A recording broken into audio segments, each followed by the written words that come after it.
Hello dear students. Today we start the rise of Jainism and Buddhism. In the world many important religions are there. Hinduism is there, Jainism, Buddhism, Christianity. Like many religions are there. Here, like India is also a land of many religions and culture. In our country also many religions are there and many cultures are there. This diverse culture is nourished by the various religions. That diverse culture, culture in a country is differ from one region to another region. That diverse culture is nourished or developed by various religions. Of those, Jainism and Buddhism are the two important religions. Of all the religions, Jainism and Buddhism are the two important religions which rise in India. They emerged during the 6th century BC. That in the mid of region, river Ganga plain. These two religions rise in the mid of the river Ganga plain. Buddha and Mahavira preached the peace, non-violence, tolerance and human values, which are the essence of the plural culture. Here, which are the essence of the plural culture? Here, for the plural culture, that peace is very necessary, non-violence, tolerance and human values. They play a very important role in the presence of the plural cultures. The reasons for the emergence of these two religions were in contemporary social and political system. Here, the reasons behind the rise of Jainism and Buddhism are many. Here, by the time of 6th century BC, Indian society was divided on the basis of the Varnas. Indian society, it was divided on the basis of the Varnas, means on the basis of the caste or the Varnas. The four Varnas, Brahmana, Kshatriya, Vaishya and Shudra. Like this, ancient society was divided on the basis of the Varnas. All the four Varnas had emerged clearly during the ancient time, during the later Vedic period. In the first two Varnas, Brahmins and Kshatriyas were there. In the first strata of the society, there were the Brahmins and Kshatriyas, and below them, below the Brahmins and Kshatriya, below were the Vaishyas and Shudras. Brahmins were the priests.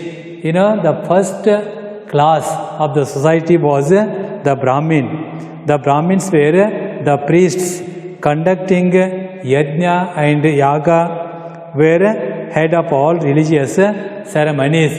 They were the heads of all the religious ceremonies because all the rituals were conducted by the Brahmins, because they were the priests and they are conducting yajnas, yagas and were the head of all the ceremonies of religious rituals. They had right to receive the gift and payments. They had a right to receive the gifts and payments from the kings. They had hold control over the Kshatriyas. They had a great hold over the Kshatriyas, because Kshatriyas were at the second strata of the society. So the Brahmins had a great control over the Kshatriyas and were performing the role of guiding the king. Sometime the Brahmins, they advised the king in his administration. So in the society, they had a high status because they are the heads of the religious ceremonies and they are controlling the Kshatriyas, and sometimes they advise the ruler in his administration. And the Kshatriyas were in were the ruling class and were the second place of the society.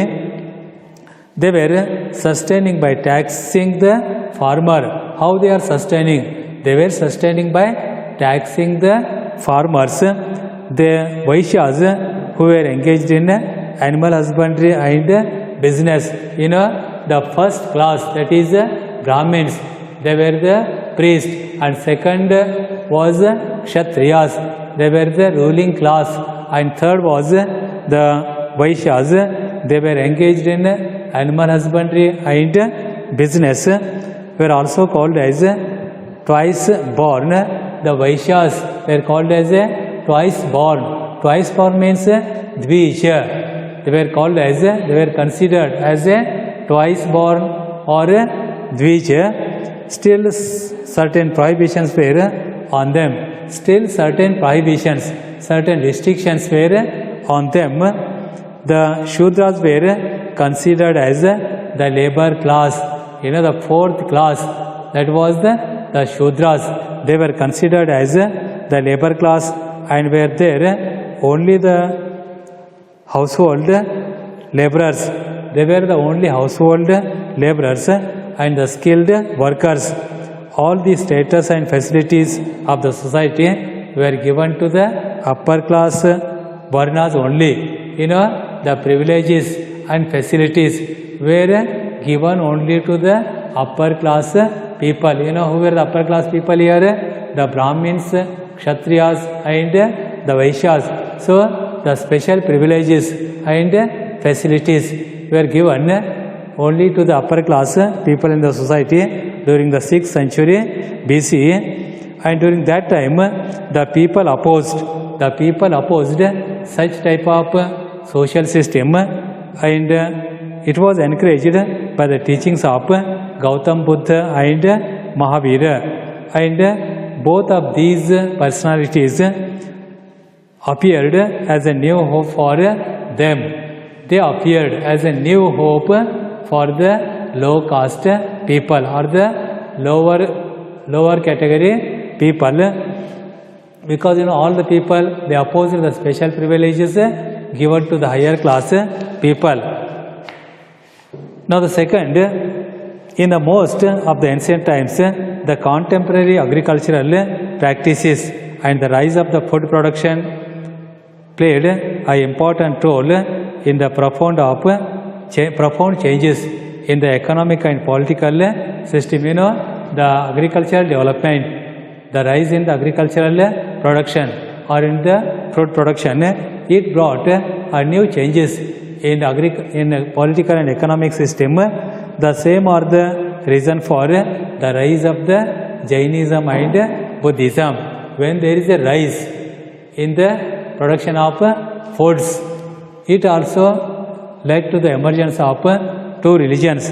How it is? By the time the east of present Uttar Pradesh and north and south of present Bihar were witnessing emergence of new economic system. They witnessed the presence of the new economic system because there was economic prosperity in these countries. So they witnessed the economic prosperity. Which area? The present Uttar Pradesh region and north and south of Bihar. They witnessed a lot of economic progress during that time, and that time the important occupation of the people was agriculture, and for the agriculture purposes they used oxen to plough the land. And when they began to rear the oxen in order to improve their food production, they used oxen, and oxen were sacrificed during the religious rituals. The farmers rear the animals, they use oxen in order to improve the agricultural production. But sometime the oxen or the animals were sacrificed in the religious rituals, which brought down the number. It brought down the number of the animals. It brought down the number of oxen, because oxen were sacrificed at the time of the religious ceremonies. So there is a decrease in the number of these animals. In this background, since both Jainism and Buddhism rejected the animal sacrifice and advocated the non-violence, when the people began to sacrifice the animals, in that circumstances, both Mahavira and Buddha, they rejected, they opposed the animal sacrifice and advocated non-violence. As a result of all these things, people got attracted to them. Because of these principles and teachings, people got attracted to the Jainism and Buddhism, because they stopped, they opposed the animal sacrifice. So the people attracted these two religions. And during that same period, cities like, some cities also grew, like Kausambi, Kushinagar, Varanasi, then Vaishali, Rajagraha in Bihar came into prominence. So the artisans and business people came and settled down in these cities. Artisans and businessmen, they came and settled down in the new cities which were established in Bihar. And that time coins were used as a means of exchange. For the first time, the Vaishyas who were placed in the third place in the Varna system commanded no respect from the societies. The Vaishyas who were in the third place of the society, third place of the Varna system, they did not have any respect in the society. So they began to give support. They began to give support to the new religions, respected, in order to escape from this humiliation, escape from that humiliation and limitations enforced by the Vedic religion on their social status. Business class supported the Jainism and Buddhism. So when the Vaishyas were insulted because they have no command, they are not respected in the society during the Vedic religion, in that critical condition, they gave support. They gave support to new religions like Jainism and Buddhism, which rejected the Varna system. Because Jainism and Buddhism, they rejected the Varna system. Therefore, the Vaishyas, they began to support Jainism and Buddhism. So it is also one of the important reason behind the rise of the new religion and new religion like Buddhism and Jainism.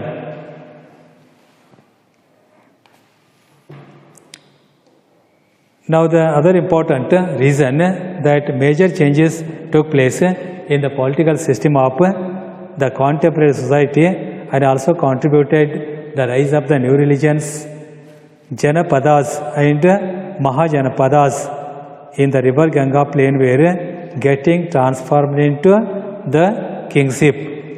Janapadas and Mahajanapadas were transformed into the kingship. The new religions, the new kings from these Janapadas communities were looking for the way how to break the hegemony of the Vedic religion. So the new kings, they want to free from the old religious system or to get way out of the hegemony of the Vedic religion. They began to free from the Vedic religion. So they also opposed the Vedic religious system, the kings from the Janapadas and Mahajanapadas. When they came to power, they rejected the Vedic religion and they accepted the philosophy of Mahavira and Buddha, who preached the futility of war and supported non-violence. You know why they rejected?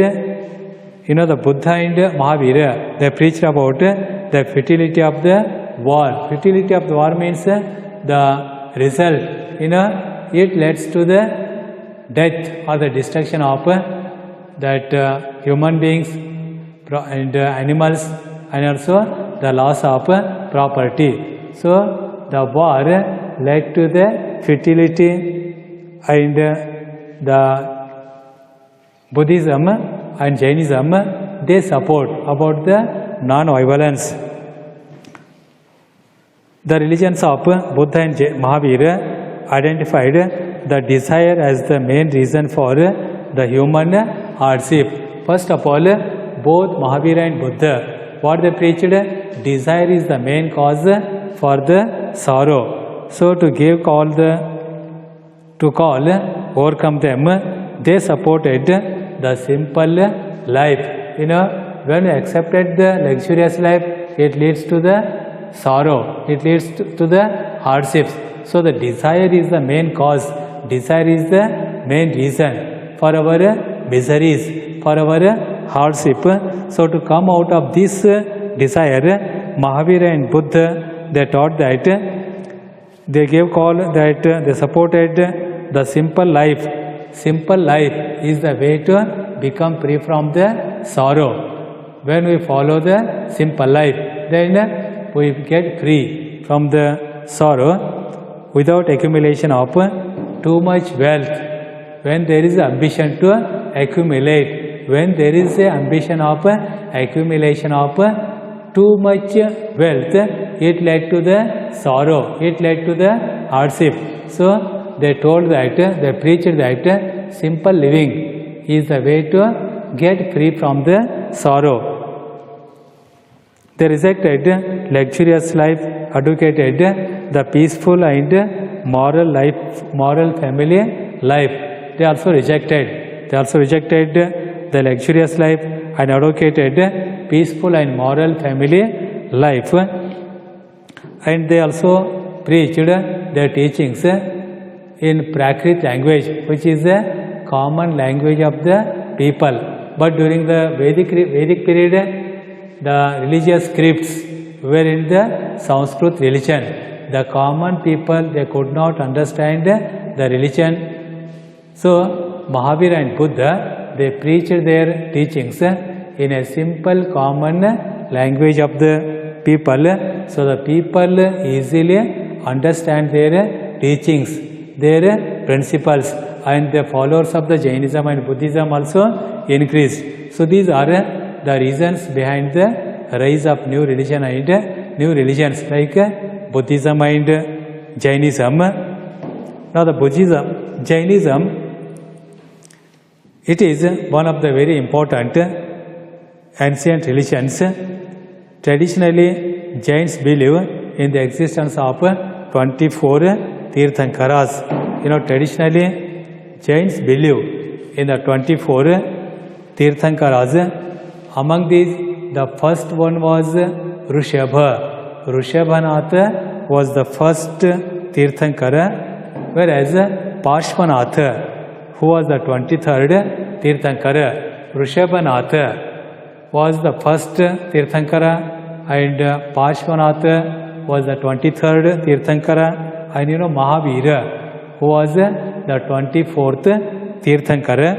Here, the first Tirthankara, here 23rd Tirthankara, Parshvanath, was born as a son of the king Ashvasena in the 8th century BCE, and it is believed that he renounced all the luxurious and indulgences and attained immorality. Parshvanath, who was a princess, who was a prince of the king, and he was son of King Ashvasena. He believed, it is believed that he renounced all luxurious life. First of all, he renounced his luxurious life, comfortable life and indulgences, and attained the immorality. he renounced society and become a hermit. He gave up the society and become a hermit. Hermit means a saint. He became a saint and he preached 4 important principles for the peaceful life. If we want to a peaceful life, we have to follow 4 important principles. And these 4 important principles are the non-violence, truth, astheya, aparigraha are the 4 important truths taught by the Parshvanath for attaining the peaceful life. One who follow all these 4 principles, he will live in a peaceful life. So these are the 4 principles taught by the Parshvanath. And the 5th principle, that is Brahmacharya, was taught by Vardhamana Mahavira, who was the 24th Tirthankara.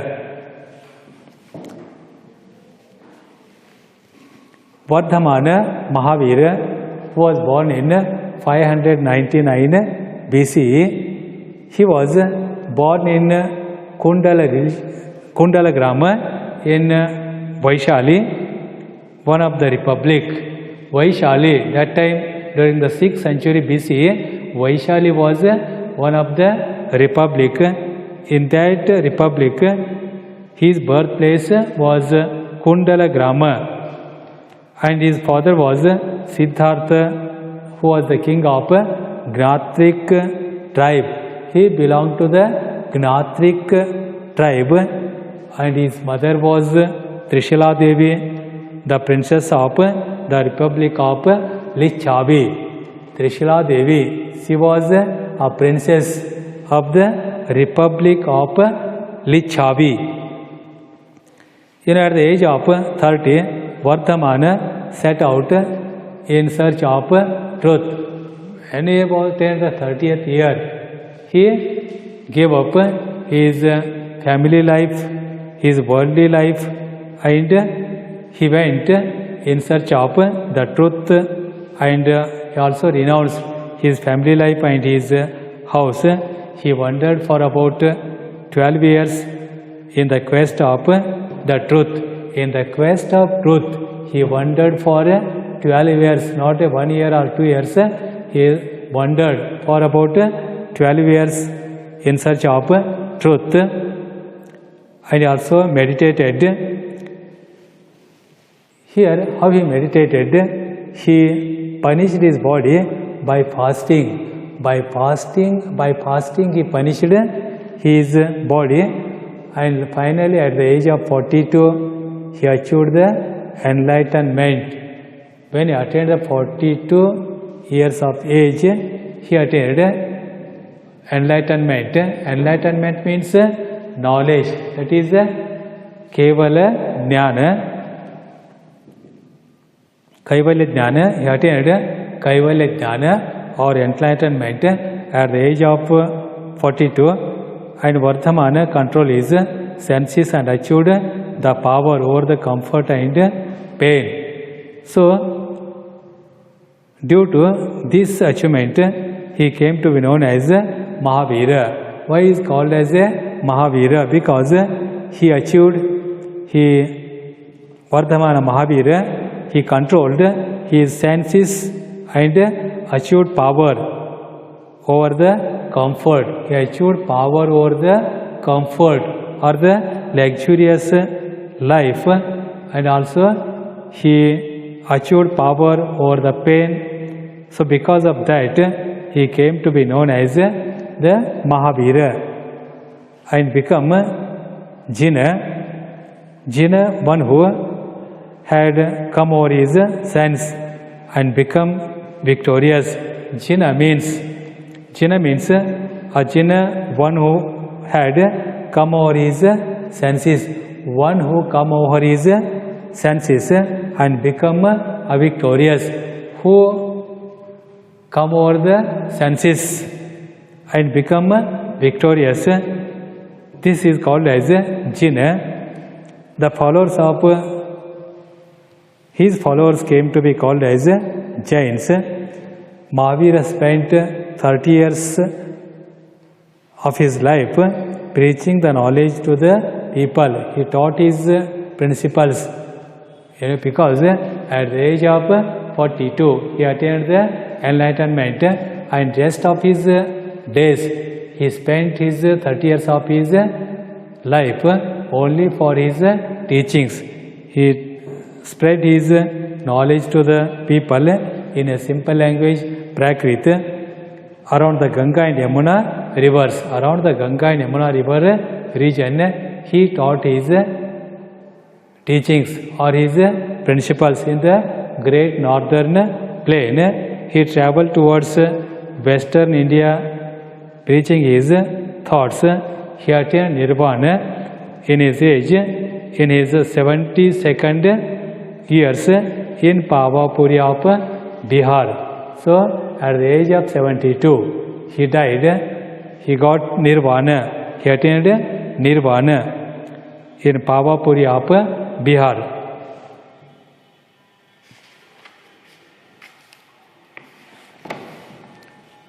Mahavira taught 5 O's. He taught 5 principles and 3 principles of behavior. He taught 5 O's, means the doctrines, principles, and other 3 principles of behavior. They are called as, the 3 principles of behavior, are later called as the Triratnas. The 5 principles taught by Mahavira are the non-violence, means not to kill the animals, not to kill the human being, non-violence, truth, astheya, aparigraha, and 5th one is brahmacharya. So these are the 5 principles taught by Mahavira, and he also taught 3 principles of behavior. 3 principles of behavior are also called as the Triratnas. They are Samyak Jnana, Samyak Darshana, and Samyak Charitrya. Samyak Jnana, Samyak Darshana, and Samyak Charitrya are the 3 principles taught by Mahavira for a good behavior. Who had all these 3 principles, who had all the 3 behavior, he will live in peace. He will attain the peaceful life. That is Samyak Jnana, means getting a good knowledge. Samyak Jnana, good knowledge. Then good vision, that is Samyak Darshana. Good vision is necessary for the peaceful life. At the same time, Samyak Charitrya, good character, good conduct are the 3 principles of behavior. One who is all these 3 principles, he will get moksha or the salvation according to the Mahavira. And the Jains, they did not rejected the existence of God completely, but advocates atheism. They advocated the atheism. It denies the role of God in the daily affairs. They denied, they neglected the role of God in the daily affairs of the people. It placed God at the lower level than the jinna. It placed the God at the lower level than the jinna, because jinna means, jinna who win the senses is called as a jinna. Who get a victory over the senses is called as a jinna. Therefore, the Jains, according to Jainism, that God is lower than the jinna. Jain believe that every animate and inanimate things possess the soul. They also believe that every living and non-living things possess the soul. They also believe that it is the only through purification of the soul that one can achieve the freedom from rebirth. Only one who purifies is soul. You know, purification of soul is the only method to get free from the rebirth and attain the nirvana. So the purification is possible. How the purification of soul is possible? It is possible through the meditation. Through the meditation we can purify our soul through fasting, punishment of the body, and thereby destruction of the body. This process is known as Sallekkhana. So the methods of purification of soul are the meditation, then fasting and punishment of the body are the three ways of the purification of the body or the soul, and lastly the destruction of the soul. That process is called as the Sallekkhana or Nirvana. And the concept of karma is very important aspect in Jainism. According to this, human beings cannot attain salvation only through good and holy act. To attain the enlightenment, the soul had to achieve freedom from the bondage of the body. When the soul, it became separate. When the soul, to attain the enlightenment, the soul had to achieve freedom. The soul had to achieve freedom from the bondage of the body. Then we will get the nirvana or the salvation. It will free from the rebirth according to the Jainism or according to the Jaina philosophy. Because they